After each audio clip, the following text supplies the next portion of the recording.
बिस्मिल्लाहिर्रहमानिर्रहीम अस्सलाम वालेकुम and welcome back to my channel educational tips. कैसे हैं आप सब? उम्मीद करती हूँ आप सब बिल्कुल ठीक होंगे। और आज जी अल्हम्दुलिल्लाह रमज़ान का महीना भी ख़त्म हुआ और हम सब के अल्लाह ताला हम सब के रमज़ान के रोज़े कबूल फरमाए। तो आज चांद रात है और मैं आपके साथ इसका चांद रात का व्लॉग शेयर कर रही हूँ। तो यहाँ पे व्लॉग शुरू होता है दोपहर के वक्त से, जिस टाइम ज़ोहर की नमाज़ पढ़ने का वक्त हो गया था। और ज़ोहर की नमाज़ पढ़ते ही कुरान पाक की तिलावत की।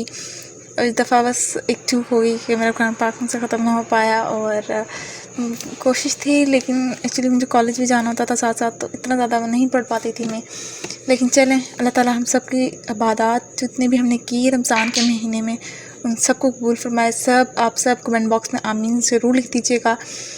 इस तरह से आपके भी आमीन कह देंगे तो कुछ ज़्यादा नहीं हो जाता। और उसके बाद भी कुरान पाक वगैरह पढ़ने के बाद खैर उसके बाद भी मैंने थोड़ा सा पढ़ा, क्योंकि रोज़े में वैसे भी इतना ख़ास नहीं पढ़ा जाता। जहाँ से मुझे अपने टीचर्स की बात याद आ जाती होती है, वो कहते हैं कि वज़ू करके पढ़ा करें इससे। और इस महीने में तो वैसे इतनी ज़्यादा बरकत होती है, अच्छा याद हो जाता होता है। अगर आप वज़ू होकर याद करें क्या ही मज़ा आ जाए। उसके बाद जी छुट्टियाँ हुई हैं तो हम घर में बोर हो रहे थे, तो मैंने अपने भाई से कहा कि जाओ बैलून्स ले आओ, हम लोग ना वाटर फाइटिंग करते हैं। तो वो बैलून्स ले आया था कैंटीन से। और अब हम लोग ये पानी भर रहा था बैलून्स के अंदर, क्योंकि हम लोगों ने वाटर फाइटिंग करनी थी। और यहाँ पे हम लोग आपस में वाटर फाइटिंग कर रहे थे, इतना मज़ा आ रहा था।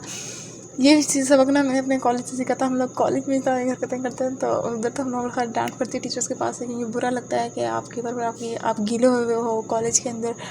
और ये बहुत काफ़ी अजीब से लग रहा होता है। तो उसमें हमारे टीचर्स हम लोग काफ़ी ज़्यादा डांट दिया करते होते हैं इस बात पर कि गीले क्यों हो। और अक्सर वो तक पुकार तो हम लोग को प्रिंसिपल तक पहुंचा दिया जाता है कि अगर आप गीले हों। कुछ टीचर्स होते हैं ना जो स्ट्रिक्ट होते हैं काफ़ी ज़्यादा, तो बस वो फिर हम लोग को नहीं छोड़ते। और फिर इस वजह से कॉलेज में तो अवॉइड किया जाता है ऐसी हरकतों से, क्योंकि ये डिसिप्लिन के ख़िलाफ़ होता है। और लेकिन घर में तो कोई भी कुछ नहीं कहता है। तो मामा से परमिशन लेके गए थे हम लोग के ऊपर, मामा जी हम लोग ना ऊपर जा रहे हैं। मामा ने कहा था ठीक है, लेकिन रफ़ कपड़े पहन लेना जो कि थोड़े से गंदे हों, धोने वाले हों, क्योंकि ना जो बिल्कुल साफ़ सुथरे कपड़े पहने हुए थे मामा कहते वो गीले हो जाएंगे।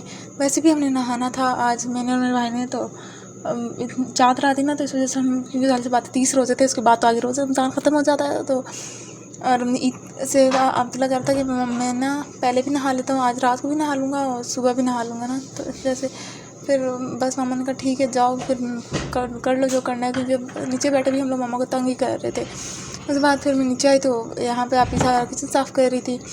किचन वगैरह साफ़ करने का मकसद ये था कि इसके बाद आप ही ने ना स्वीट डिश बनानी थी। और हम लोग ने चार स्वीट डिश बनानी थी। इस वजह से फिर आप ही ने कहा कि पहले मैं ना सारा काम कर लेती हूँ। जैसे बना रही थी तो फ़ौरन पापा आगे से दूध लेके, हमारा ना दूध आता है भाड़े से आता है, काफ़ी दूर है यहाँ से, सनम चौक है। और वहाँ से आता है दूध, हम लोग इकट्ठा ले लेते हैं उनके पास है ना।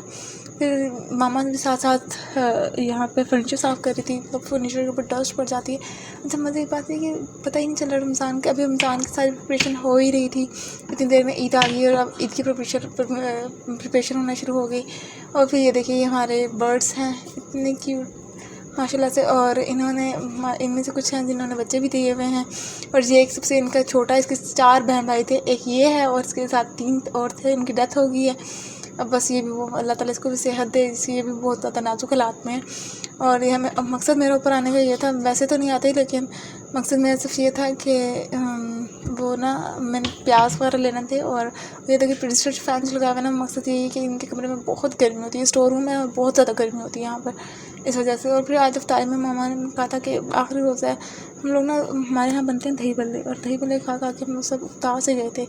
तो मुझे तो मेरे पापा को बहुत पसंद है, लेकिन वही बात कि नहीं खाए जाते, इन आप ही मामा से नहीं खाए जाते इतने ज़्यादा। मामा कहती है कुछ चेंज करते हैं, तो मामा आप ही ने कहा कि ठीक है फिर आज भिंडियों का सालन बना लेते हैं।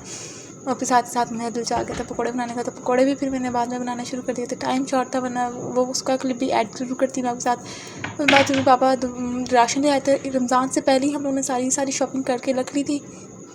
लेकिन कुछ चीज़ें ऐसी होती हैं ना जो कि आपकी रह जाती होती हैं, आखिर तक उनके साथ आपको बस रहना पड़ता है और वो ख़त्म होती चली जाती हैं। तो जो चीज़ें ख़त्म हो चुकी थी, जिस तरह से चिली फ्लेक्स था, खजूरें थी, खजूरें खैर पड़ी हुई भी थी, लेकिन जो आज आप ने जो स्वीट डिश बनानी थी उसके अंदर भी तो कुछ ना कुछ डालना था, तो इस वजह से वो उसके लिए भी डाल दी आप ने। उसके लिए पापा ने कह दिया था, आप ने कहा पापा जी ये चीज़ें भी ले आना, पापा वो भी ले आए थे। और ये फ्रूट्स ले आए थे पापा, क्योंकि हमारे यहाँ ना ज़्यादातर इस्लामाबाद जो लोग हैं ना वो पीछे चले जाते हैं, कम वगैरह चले जाते हैं, तो फिर इधर शॉप्स वगैरह बंद हो जाते हैं, तो उससे पहले पहले कुछ ना कुछ लेकर आना जरूरी होती है। और मैं पूरा रमज़ान हो गया था, मैंने लेज़ नहीं खाए थे। मैं मामा से कहूँगा मामा जी आज तो मुझे लेज़ खाने हैं, और जहाँ पे दही बड़े बन रहे हैं क्योंकि मेरे पापा के लिए बनते हैं ज़रूर, वो तो ज़रूर बनते हैं, तो मैंने भी आज कह दिया था कि मामा जी मेरे लिए भी ज़रूर बना दीजिएगा, मुझे नहीं खाई चाहिए रोटी चावल। पिछले दिनों भी मामा ने एक दिन चावल बनाए थे, और थोड़े से बनाए थे। हमारे यहाँ पूरे रमज़ान में एक दिन चावल बना है, वो भी वैसे ही आप ही के दिल से आ गया था, तो थोड़े से 1 गिलास बनाए थे, मुझसे तो नहीं खाए गए थे। चावल रमज़ान में बिल्कुल भी नहीं हमारे घर में इतने ज़्यादा शौक़ से नहीं खाए जाते।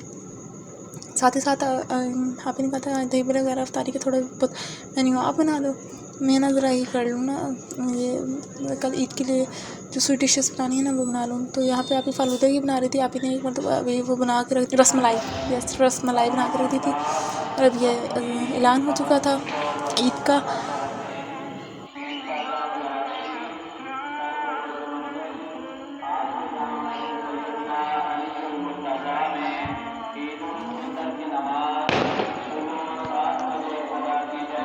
हमारे यहाँ ईद का चाँद का ऐलान हो चुका है, और आज चाँद रात है, कल इंशाल्लाह ईद होगी। और हमारे यहाँ 7 बजे ईद की नमाज़ अदा की जाएगी, मर्द हज़रात मस्जिद में जाएंगे। तो आप सबको मेरी तरफ से एडवांस ईद मुबारक।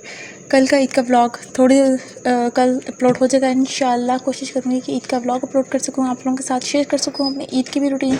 और ईदी हम लोगों को कल ही मिलेगी इस दफ़ा, क्योंकि हमने पापा से ऑलरेडी फरमाइश कर दी थी कि हम लोग ना ईदी कल ही लेंगे।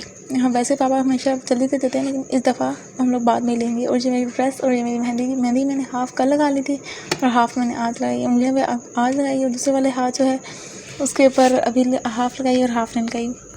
तो ये था आज का व्लॉग। मिलती हूँ किसी और व्लॉग के अंदर इंशाल्लाह, कल मिलूँगी। दुआ में याद रखिएगा, अपना ख्याल रखिएगा।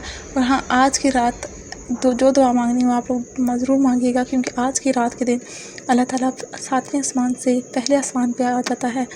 तो उम्मीद तो यही है, हमेशा अच्छे की उम्मीद रखनी चाहिए। तो अल्लाह ताला आप सब की दुआएं कबूल फरमाए, हमारी भी दुआएं कबूल फरमाए। मिलती हूँ किसी और वीडियो में, दुआ में याद रखिएगा। अल्लाह हाफ़िज़।